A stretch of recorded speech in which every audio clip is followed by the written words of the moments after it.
All right, welcome. I want to thank everybody for joining us tonight. I'm going to do a little introduction, and then we'll bring our guest speaker out, Kathleen Bobak. So, hello, my name's Ken DiGilio, and I'm the course director for Business Storytelling and Brand Development in the Entertainment Business Masters program. And I want to thank you for joining us tonight as we hear the story of feature film director and cancer survivor, Kathleen Bobak. Kathleen describes herself on Facebook as a sensei, a photographer, writer, and poet. To me, though, she's a new friend, a fellow camper, best of all, a storyteller, and a cancer survivor. She is an award-winning film industry professional with over 25 years' experience. She's made feature films with titles that you know, and we're going to show you some of those in a few minutes, but some of those are The Fugitive, Summersby, The Last of the Mohicans, Something to Talk About, Minority Report, Red Dirt Rising, and Wait No Longer.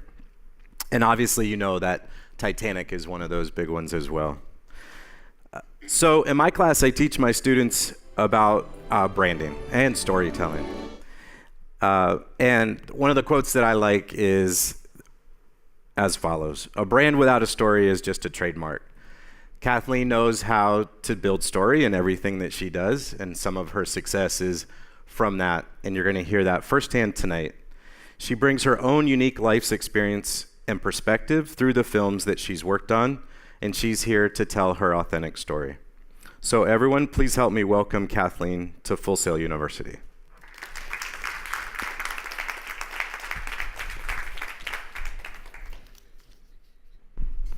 Hi. Thanks. There you go. Hi, King.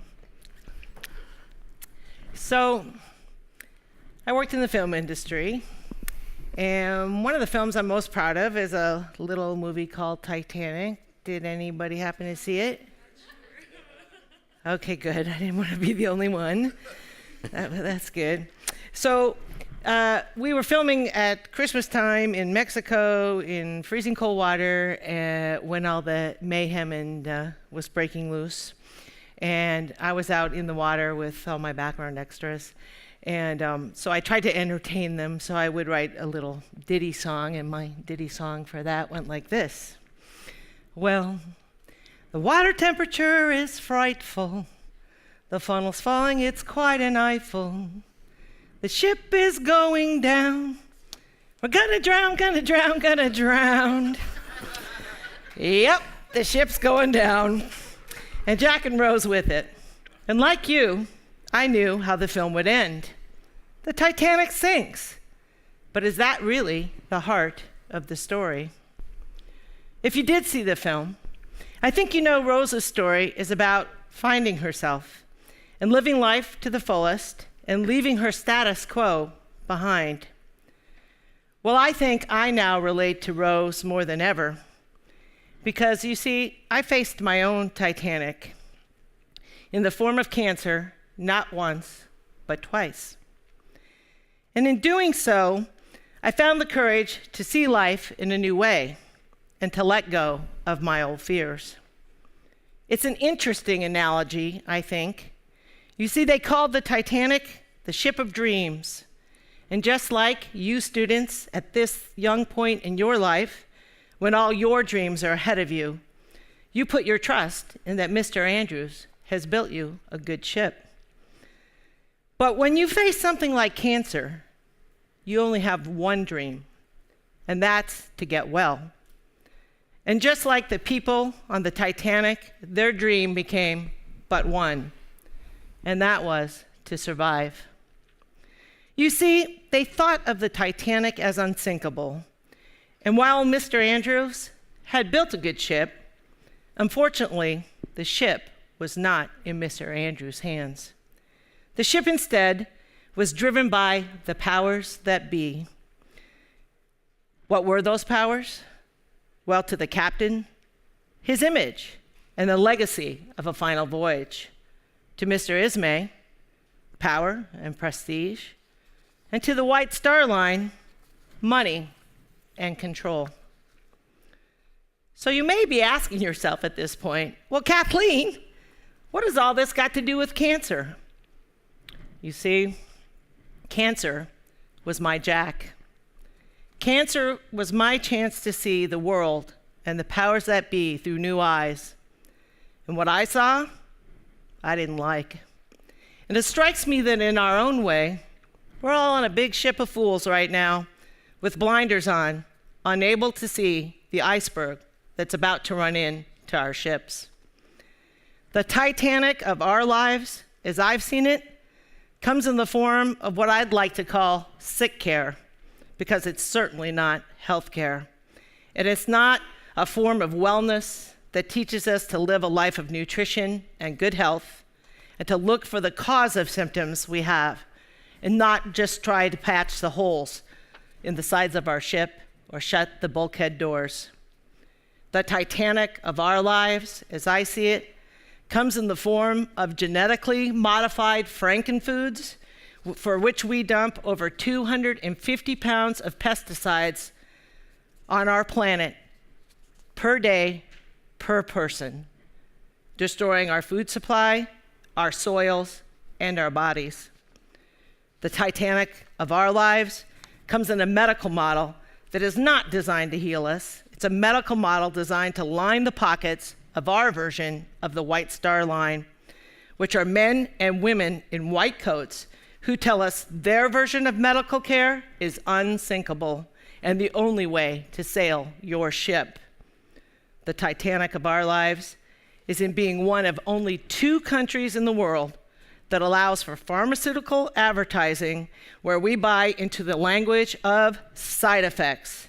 These are myths. There's no side effects. They are instead effects. And when you assault your body with this barrage of pharmaceuticals and toxins, your bodies will feel those effects. When my hair fell out from chemotherapy, well, let me tell you, that was an effect.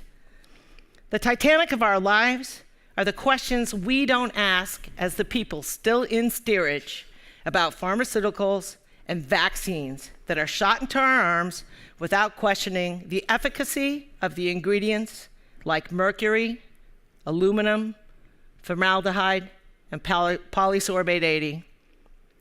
Well, like Rose, I have found a new way.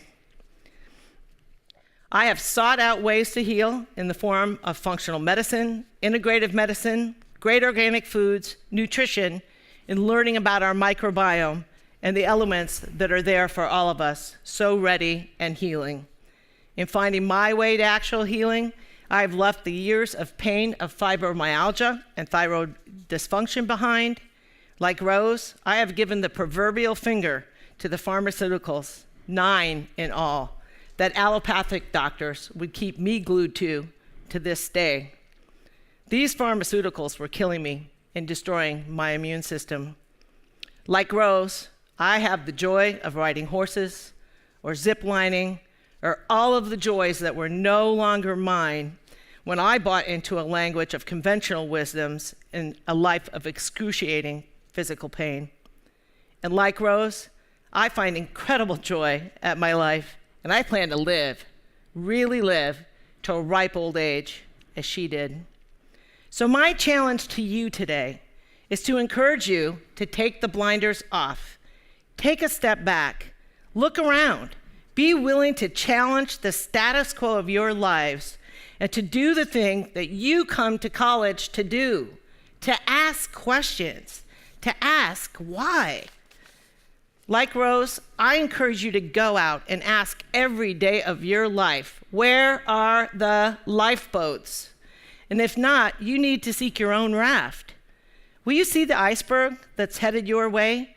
Or will you let an onslaught of pharmaceuticals, toxins, genetically modified foods poke holes in the side of your ship until it's impossible for your body not to sink? There's a concept called leaky gut, or intestinal permeability, about your immune system. And it bears an incredible resemblance to the holes of the sinking ship of the Titanic.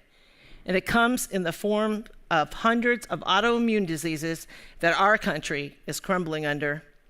Will you see and understand the iceberg that comes in the form of the most obese nation on earth, or a nation with the sickest children on earth? will you ask yourselves, how is this even possible that with all we supposedly know and our expertise, that these are the statistics that are our current legacy? Ask yourself, how is it possible that this is the first generation of children who will die younger than their parents before them? By the way, that generation is you. I'm very proud of my work on Titanic. I won a Director's Guild for that work. But it's not the thing I'm the most proud of. And I'm happy to be alive and have conquered cancer. But that's not what I'm most proud of either.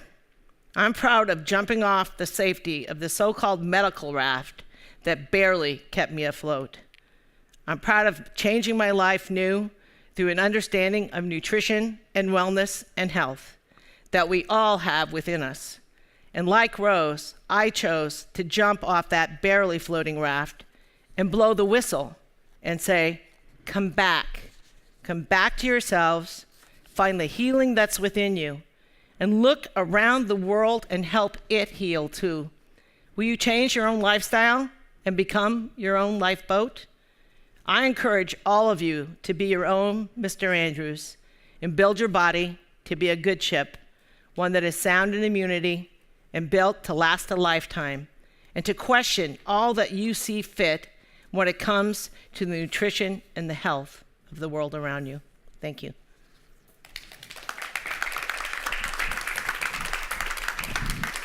All right, so that was quite a story, right? And what we want to do is to shift this back to you, right? That was her challenge, is to see if you can identify your iceberg, right? Yeah. And so we want to get you involved in this process, and I'm going to lead you through a real quick activity. We're going to talk a little bit more with Kathleen about this, and then we'll field some questions about anything you want. It could be the topics she just went into with food and health and nutrition, or we could shift back into storytelling and your careers and trying to use this as a model so that you can live this life as well. Yeah? Yeah. That's where we're headed. So, okay, you guys ready for this? I'd like you to stand up hold on, for film students. So any film students here, please stand.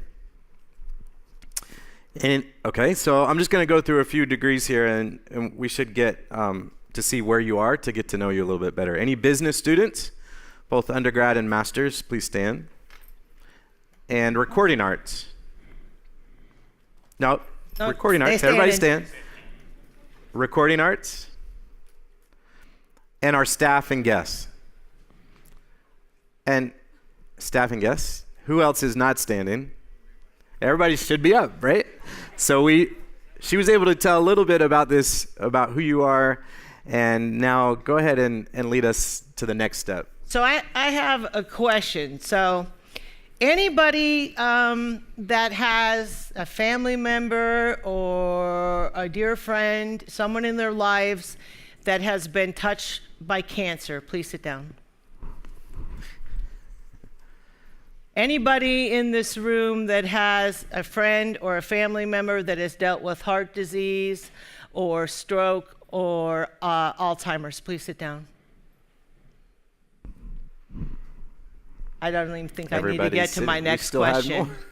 Now take a look around. That's the story of your life. There's not one person left standing in this room. That should tell you a lot about what your world is like. What our world is, right? What our world is. Okay, so it's a heavy topic, we know, and we want you to be able to utilize this in your work, right? That's really the point, is how you can tell this story from your own perspective, and to challenge you really to use that to tell this authentic story. So we're going to shift now into some of these questions so that you can learn from this experience. So it's open to you as well, but these questions are directly related to this next step. So here we go, without further killing this. Let's talk about storytelling in film and what our students can learn from you about telling this story from the activity here. Well, I think what's interesting, because there was only a couple of film students, but even the business students, because of the discussion I had with some of your students before coming here, I've realized that, every job you take in life is a story, right? As a filmmaker, you tell your story. When you choose something you're passionate about, you authentically tell that story. But whatever your business is, if you're attached to it has meaning for you, then you're going to be successful because it's authentic to you. It's real to you. Yeah. As a filmmaker, I always say I did feature films, but I'm kind of headed towards more. I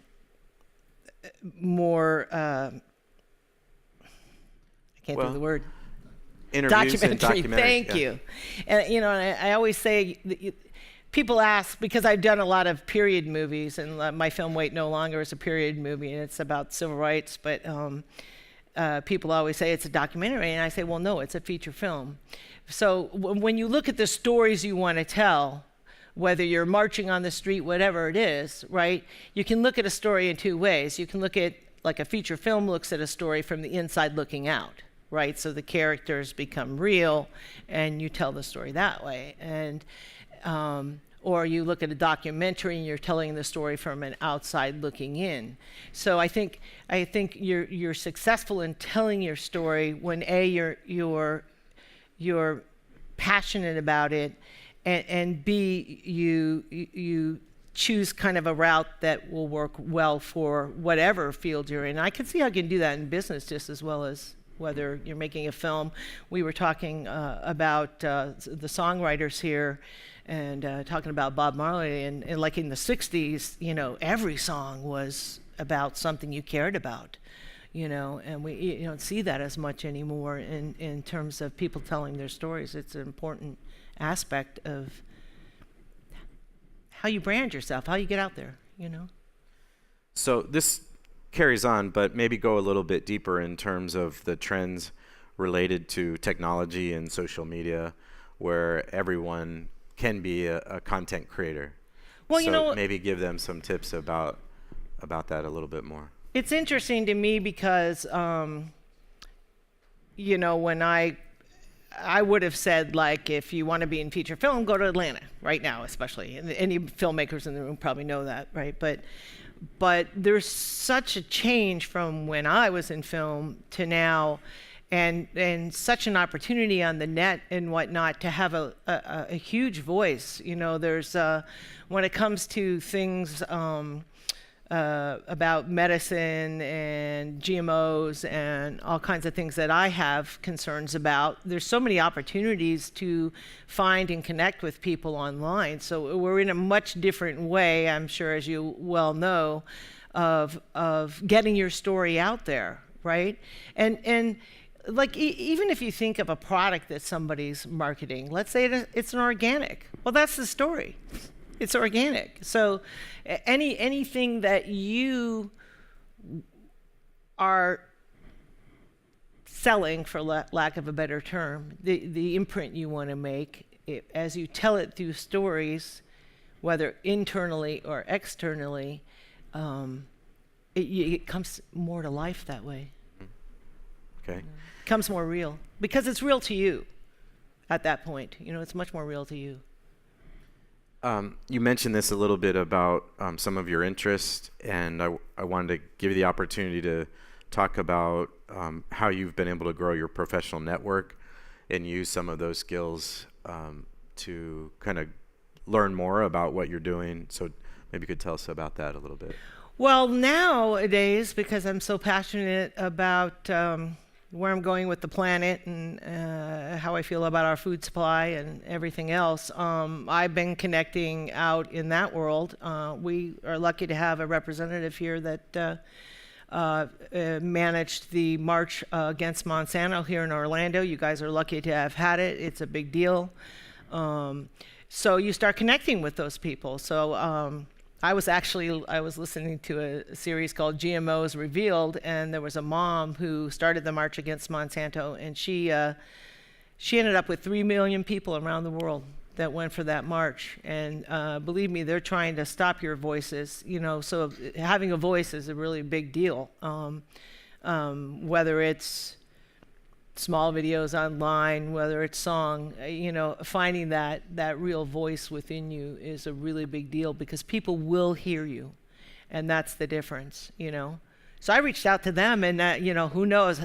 Go South Africa if you're watching tonight. We invited them, and a lot of people from all over the country that hopefully are watching tonight. So Good.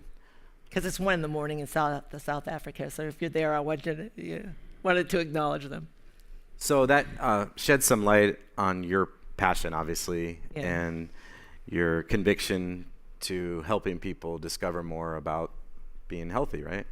So you also gave me an indication about your values from when I asked you about your bucket list.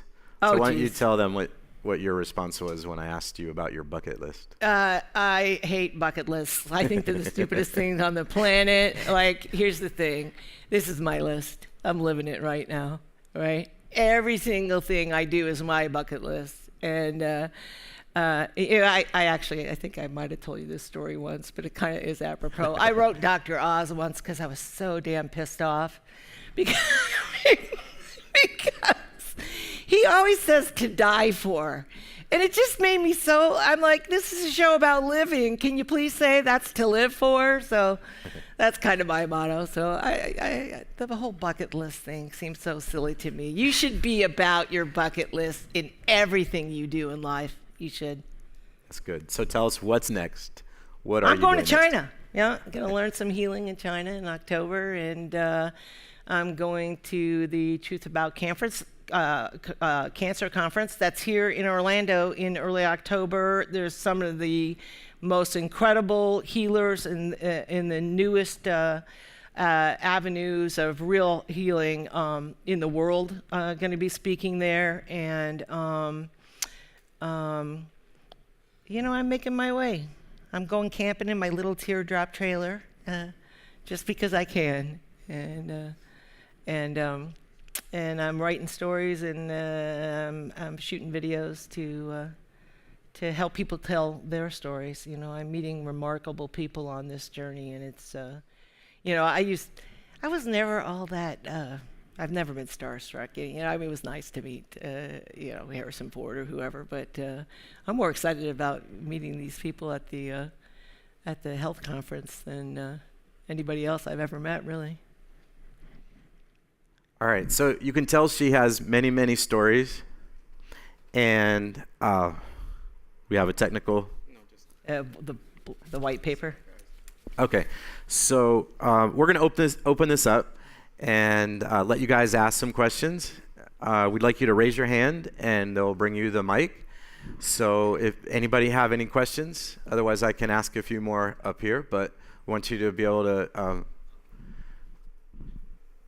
get involved in this story.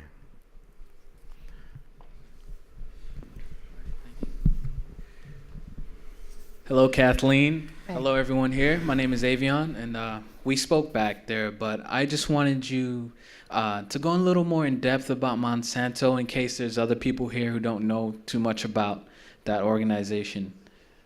Okay.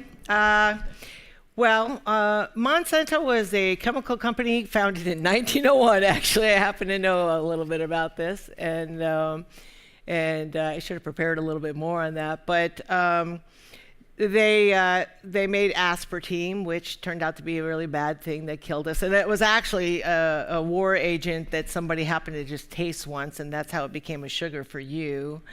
They made DEET, which is a chemical agent that was for killing mosquitoes and whatnot, supposedly in the 50s. We used to run in the DEET trucks.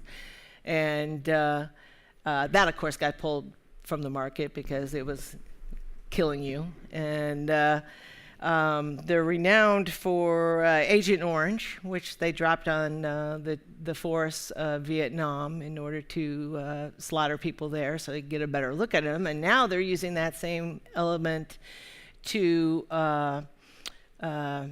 to market to you that genetically modified foods are feeding the world, which is a load of hogwash. They are not. In fact, that's why Haiti, who you think might need the food if it was good food and was offered, has banned that product from their country, as well as I think it's 36 countries around the world now. Correct me if I'm wrong on that one. But the only reason genetically modified foods were ever made was because they had a whole bunch of leftover pesticide from the war that they wanted to utilize. It was never to feed people, it was to sell their product. And there's two things about genetically modified foods in particular that you should be aware of when you're thinking about what you're eating. And one is that there's two inherent traits that they modify into the plant. One is that the weeds will die, but I won't. I'm the corn, right? But the corn just sucks in that chemical into it, and you eat it. The second one is that it's what's called a Bt toxin, and Bt toxin is a genetic modification that is directly in the plant. So now I'm the beetle and I come along and I eat your leaves. And what it's designed to do is explode the intestines of the bug. That's exactly what it's doing to you. And what's become worse as it applies to glyphosate, which is the key ingredient in Roundup and whatnot, is that they're now using it. We grow a genetically modified a wheat it's called a dwarf wheat, and they grow it really fast because they want to turn the product over, and it gets very heavy on top. So now they just douse it in glyphosate because it dries out the plant very quickly, and it causes the seeds to drop out. It makes it much easier for them to harvest. So the last 2 weeks before any of that wheat goes into your breads, your pastas, all of that, it is soaked in Roundup. It's absolutely soaked in Roundup. So that's a little bit about Monsanto. So, I mean, what you're looking at is a chemical company that's always been a chemical company controlling your agriculture.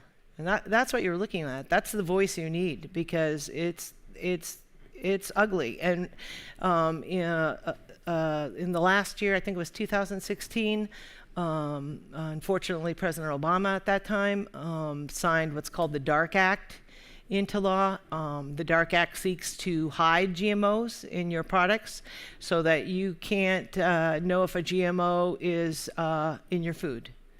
And I don't know about you, but I feel like I should have the right to make that choice for myself. So that's what I can tell you on that one. Good. Anyone else? Okay.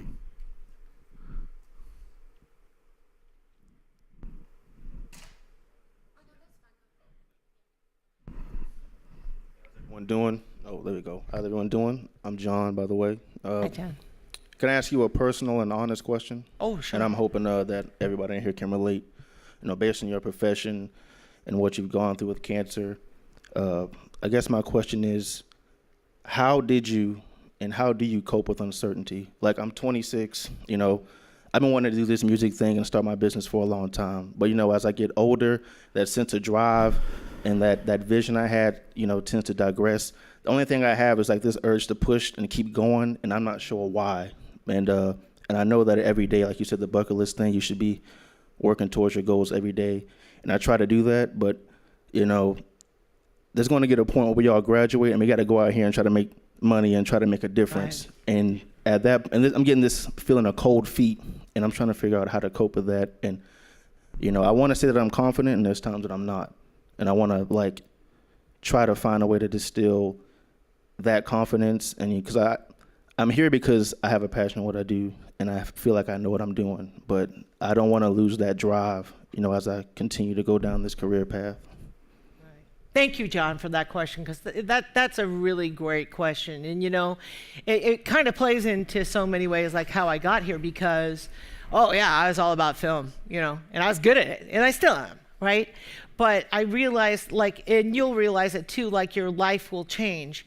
I think the biggest thing I say is take life as it comes. Okay, kind of comes back to that bucket list question, because you never know. You could set your life up and be golden, or you think, right? And then the other things that you can't control around you can pull the rug out from under you, as they did with me. I think that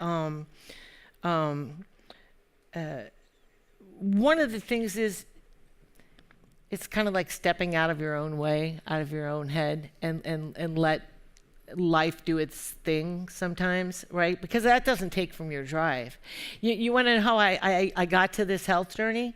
I was so sick, and I couldn't do anything else, and I love photographing and poetry, so I would go out to the National Forest and photograph at dawn and photograph sunrise. And the more I was out there, it was like, it's seamless out here. It's so seamless. This is what life should be, right? And I realized that there was just something terribly missing in health. But I got there by the oddest route possible. So I guess I always think observation is a brilliant thing, but what you need to learn is to observe yourself differently, right? Because that's where you find where your heart is, right? So it's the observation, I noticed this guy in the street, or I noticed that person in need, or whatever it is. But what does that really make you feel? Because that's where you'll find your answers in any business, right? That's how the good businesses get done, and that's how the bad ones, that's how the mindset, right? Because what are they interested in? They're in money. You want to earn money too, but you don't want to earn money doing something that you're not proud of. You don't want to be that person, right? I don't think anybody comes to this school to not be an agent of change. I just don't. How can that be possible? Right? So you're already on the right track.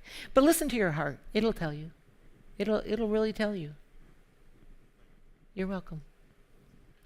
I have some 2 cents to add to that too. Okay. So the elephant in the room is that having a mentor or finding a mentor is really important.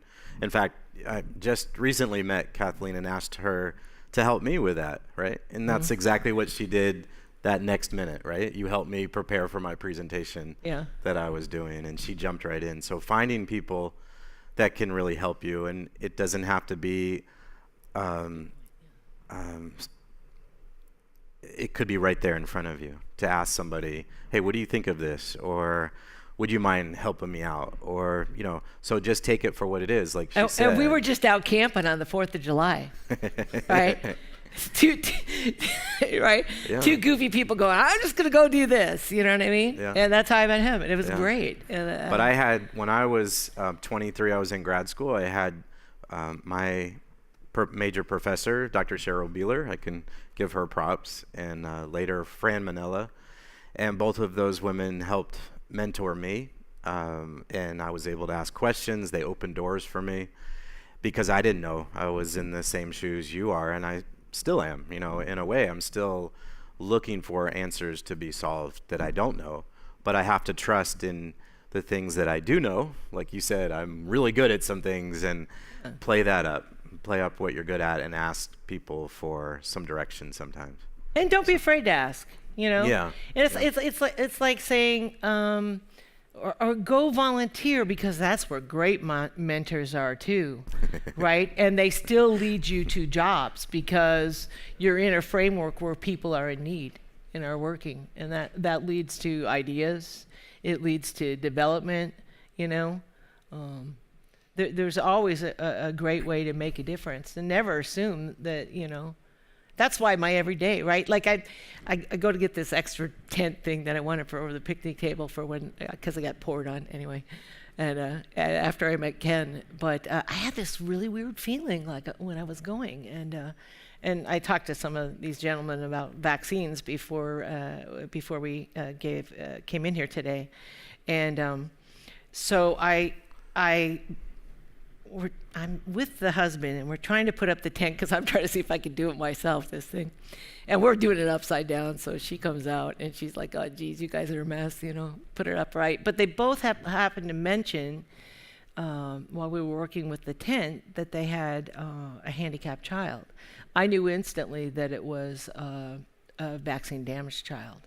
He's now 20-some years old. He still has to be carried around. He has no functions whatsoever.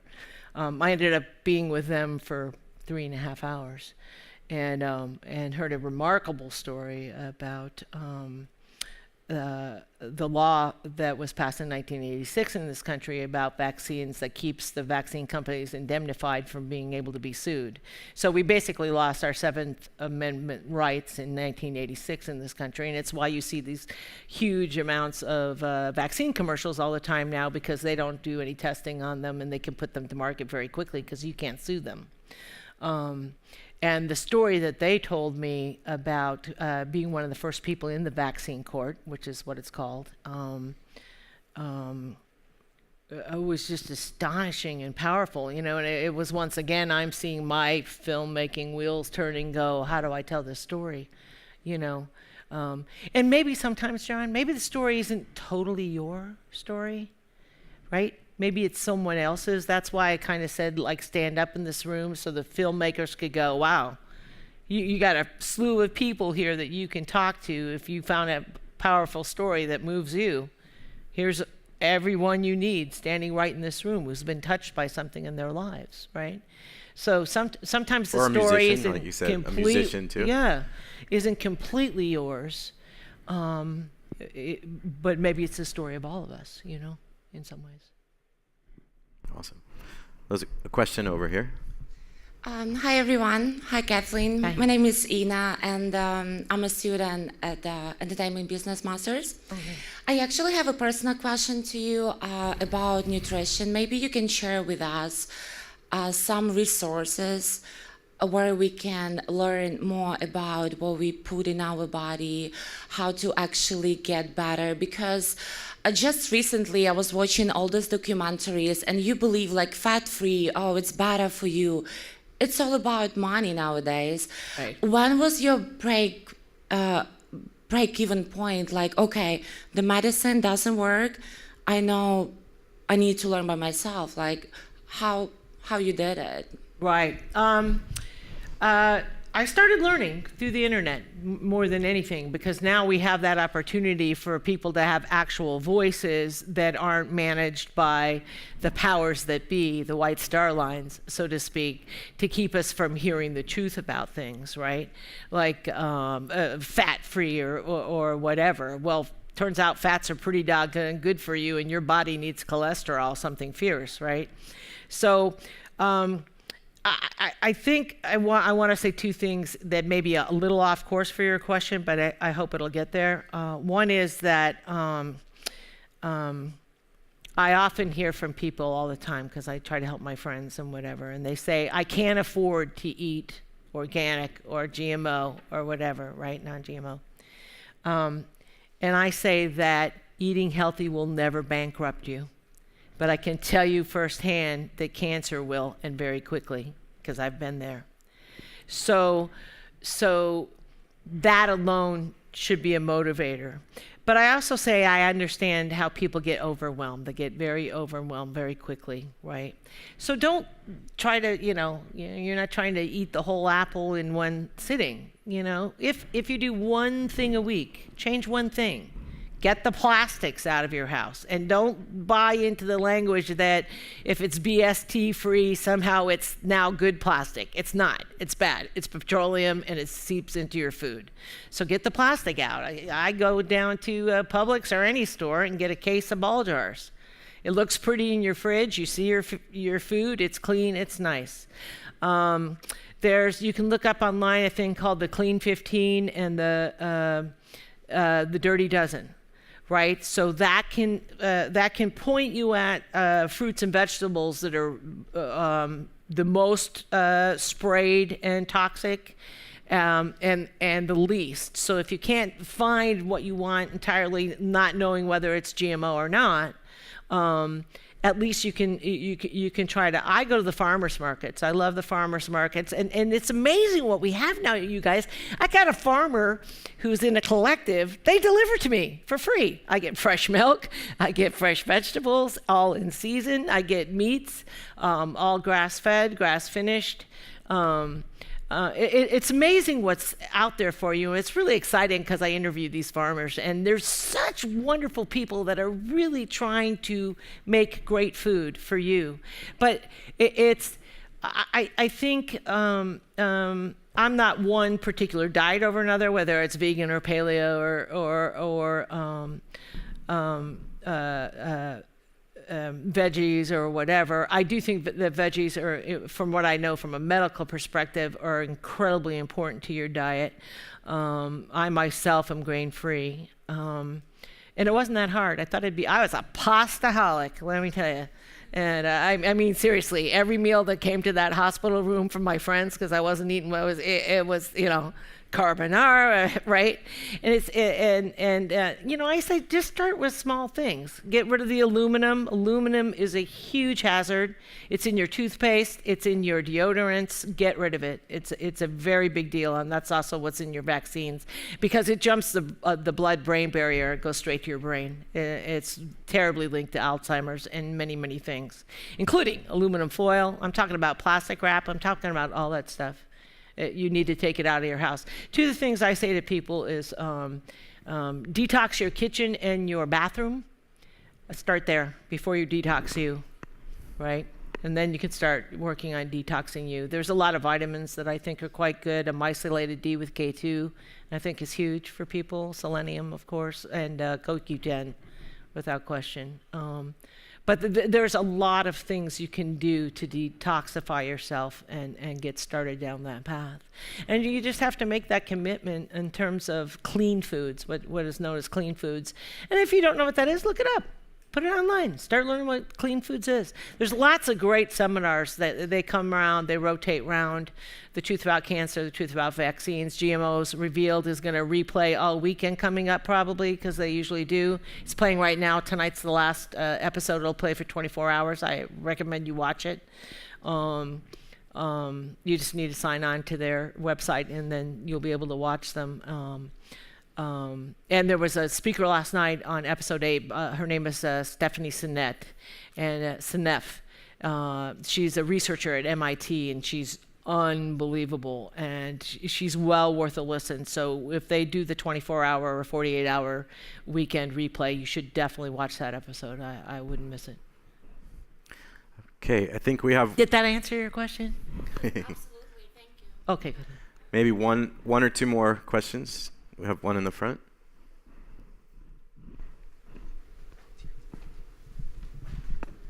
Thank you. Hello, everyone. My name is Isa Jane Shikari. Before my question, I just wanted to say thank you for using what was supposed to break you and tell a different story. Most times we really want to tell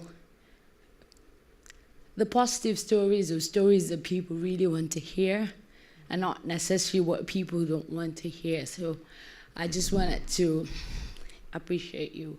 Oh, thank you so much. My question is, what's been your guiding principle in life, like life in general? And secondly, is there anything that was key for you prior to cancer that has changed? Is there anything that's been really constant for you as regards your career and everything? Thank you. Thank you so much for that. I think that I feel lucky in that I always had sort of it's not lackadaisical, a happy-go-lucky sense of myself. I like people, and my dad was, you fall down, you get up, you brush yourself off, you go. I'd say, I want to climb a tree. Okay, well, go climb it. I want to, go out 10 guys and 6 girls, great, go. Or 10 girls, there was never anything that sort of stood in my way. So I feel lucky about that, about my own dreams and desires. And I certainly know that when I first started down the film path, because I didn't have the luxury of the schools like you have. I remember talking to a very well-known Key Grip family, and he said, "Well, what do you want to do?" I said, "Well, I want to be an AD, you know." And he said, "Well, you'll never be that. You can't get in the DGA." And I said, "Well, I will." And you know, I won a Directors Guild Award, so I think I did pretty good. But I think that, you know, when it came to cancer, I just never thought I was going to die, you know, and call it God or your higher power or whatever operates you. For me, I just knew I was meant for more and I was going to be okay. Did I ever believe I'd be on the path I am right now? No. You know, I'm sure my family thinks I'm nuts, and I can't get, you know, there's plenty of people in my own life, you know, if I could just get them to take a little vitamin D, I'd be pretty thrilled, you know. But then it's like maybe I'm touching somebody, you know. I've been given this gift to be here, to live through this twice now, and to be getting smart enough to find a reason, and I know I'm driven enough to say this isn't right. What's going on in this country is not right. It's really unright, and we're headed for a Titanic. We're headed for a huge train wreck. So now I sort of kind of feel like I can do no else. It's like, well, you know, I have a voice, so I'm going to use it. And that feels pretty good. That feels pretty good to me. All right, well, let's end there. And on that note, though, we're not going to really end. We'll continue this story online, right? We can share some links on the YouTube link that we have out. And if you want to reach out after to connect, you can do that. But we'll close. Oh, we need to see if there's any online questions, I guess, before we wrap up. Anything online? Mm-hmm. Okay. Great. So I almost forgot. Sorry, guys. So, no problem. So Shannon from Creative Writing for Entertainment program, she would like to know, how do you feel about Moffitt, the Cancer Center, and the American Cancer Society? And what was the first one? Moffitt. Moffitt? Mm-hmm. Moffitt. My bad. Moffitt. Oh, Moffitt. I don't feel very good about him, I'll be honest. Here's what I know about chemotherapy and whatnot. It's one of the most highly kicked back elements in our medical system, right? So the doctors get huge kickbacks for keeping you in the chemotherapy zone.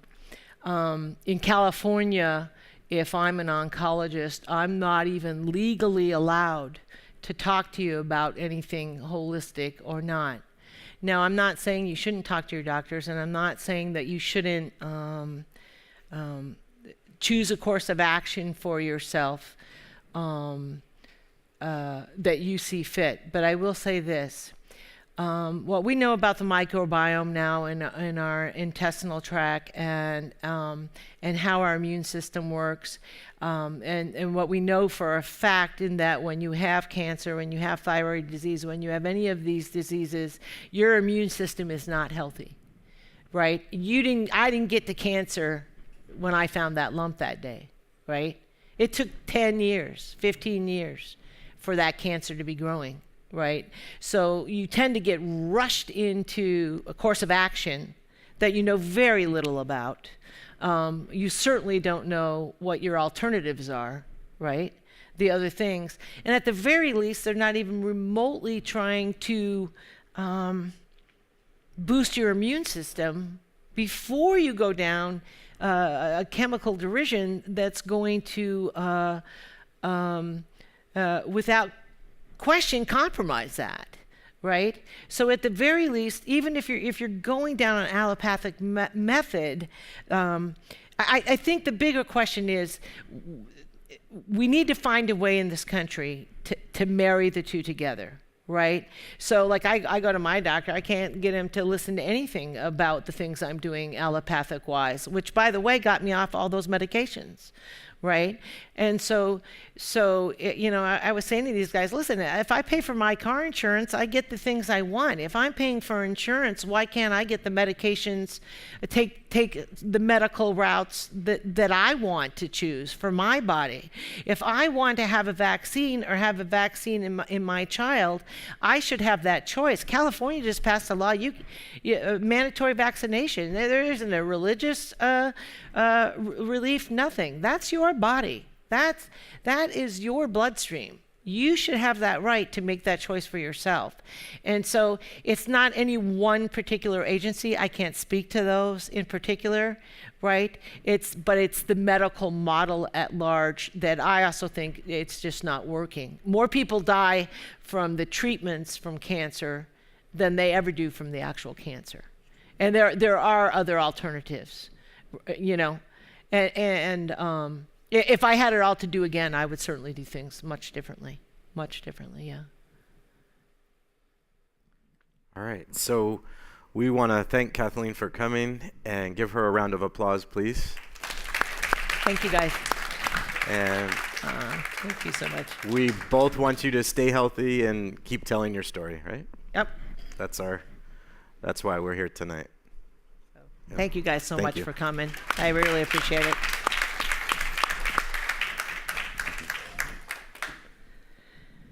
Okay.